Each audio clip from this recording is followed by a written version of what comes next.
ഭാഗവത മാസാചരണ കീർത്തനം. ഈ ചിങ്ങമാസത്തിൻ പുലരിയിലൊന്നുപോൽ മധുരമായി കീർത്തനം ആലപിക്കാം. അതിൽ നിന്നൊരായിരം ഒരുമിച്ച മനസ്സായി ഭാഗവതത്തെ അറിഞ്ഞിടാം നാം. ആനന്ദബോധത്തിൻ ആദിവ്യ ചൈതന്യം ആർന്നൊരു ഭാഗവതം പഠിക്കാൻ ഒരു മാസമല്ലൊരു നൂറ്റാണ്ട് പോലും തികയില്ല എങ്കിലും ശ്രമിക്കാം.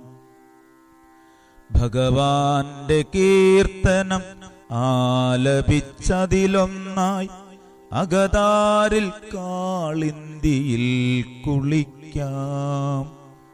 എല്ലാം അറിഞ്ഞൊന്നായി തീരുവാനായിട്ട് ശ്യാമളവർണ്ണനാൽ ലീലയാടാം.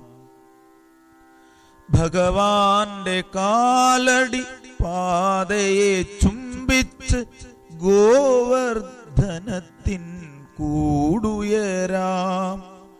കംസന്റെ പാതയെ ചേർത്തു പിടിച്ചിട്ട് വിദ്വേഷതൻ ഭക്തിയിൽ ലയിക്കാം.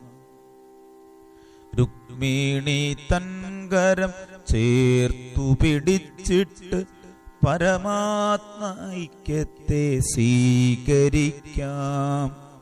അവസാനം ആ തത്വം ഗ്രന്ഥമായി മാറുമ്പോൾ പ്രത്യക്ഷ കൃഷ്ണനെ നമസ്കരിക്കാം.